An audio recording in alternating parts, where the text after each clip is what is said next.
What's up everybody? Today I'm going to be showing you how you can be safe while using a knife in the kitchen. Now, I'm not going to be talking for a long time. Let's head to the kitchen and start doing some chopping. Whoops, where is my knife? I'll need it right now. So, what I'll do is this. Okay, so now we have our knives. This small knife is for chopping things that are cooked or fruits, and this bigger knife is for slicing and chopping things that are raw and uncooked. Okay, so notice how I'm holding the knives. I am holding the knives on the handle and not here. It can easily hurt you. And also, as you might have noticed, how I'm placing the knives on the board is not like this. Like it has the blade facing outwards, and like your hand can always get sliced. So like the blades have to face the inside and not like outside of the board. And now I will be needing a starfruit and a cottage for demonstration. Okay, so now I have my cottage, and since I'm left-handed, I am holding the knife with my left hand. Okay, so slicing is pretty simple. The thing is on the hand you're not holding the knife with. Your fingers have to be like this. So like one of your finger, usually I use it with my middle finger.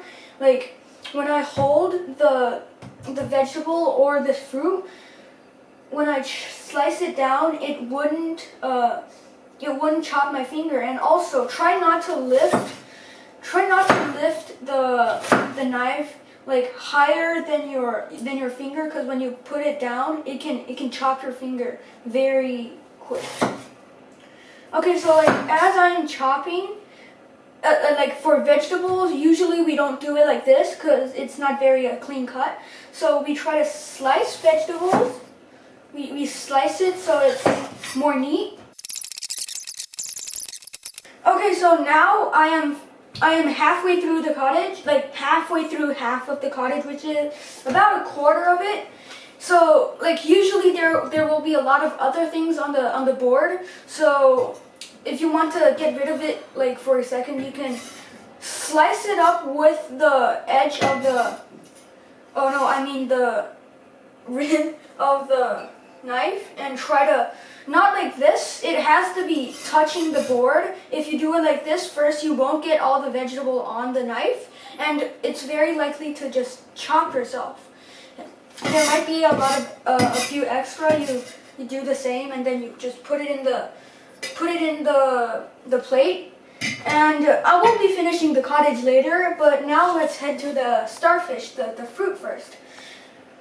So quickly, this starfish, a lot of people know, is just normal fruit and very, very tasty.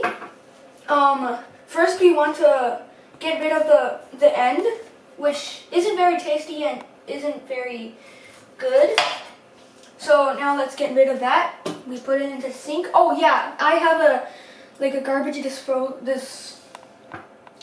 things that get rid of the garbage in our sink. But usually you try to put it in the garbage bin like you can. Now I slice it as well into slices, and eventually we'll get a chopped star fruit, I guess. Okay, so now this is pretty easy. Your hand doesn't have to be as like this when we like chop the cottage, but try to get your fingers as far from the knife and the fruit, like where you're cutting, so like it doesn't hurt you. Now usually I just use my hand to put it in the plate. It's pretty good and tastes pretty good.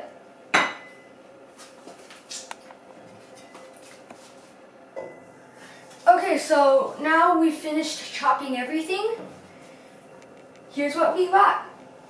Wait a second. Cameraman, it's supposed to be there.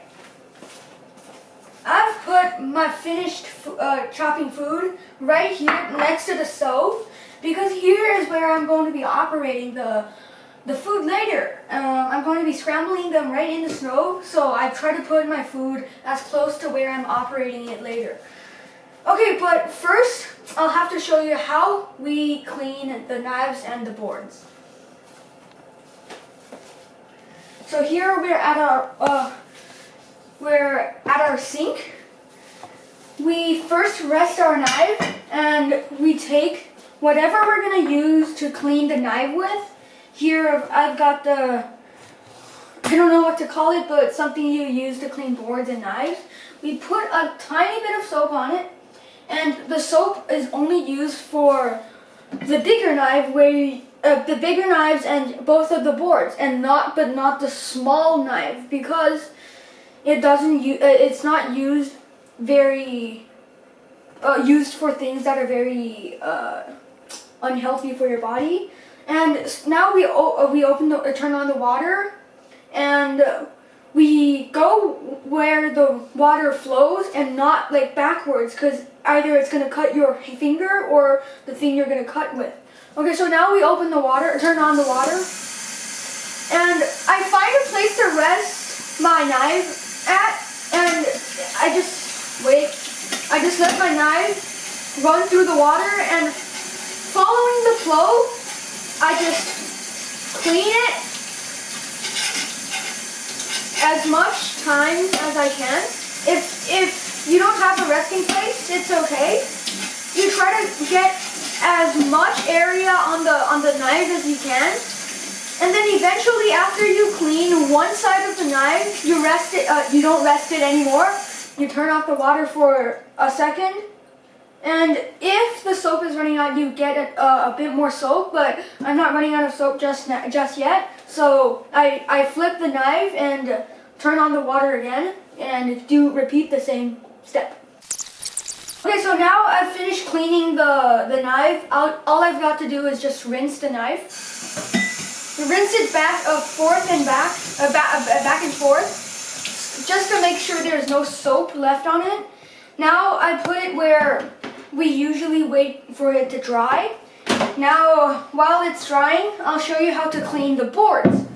It's way easier than the knives and way safer, because there's nothing to hurt you on. Now, for sure, you've got to use some soap, and you just turn on the water and rinse it back, wash it back and forth until you think it's pretty clean, and then you rinse it off. You don't have to do the backside because you didn't do it. You didn't cut from that side.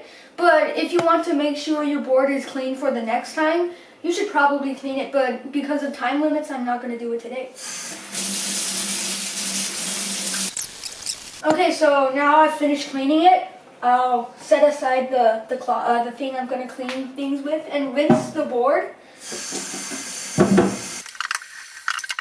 Okay, now I turn off the water and I put the board where it's going to dry off, and you have to repeat the step, but for both the smaller board and the smaller knife, but with the smaller knife, you don't need to put soap on it, but the smaller board, you still need soap. The smaller board, you still have to find a place for it to dry. In this case, I'll put it right here. Okay, so now, please, cameraman, I'll go check on what I've got left.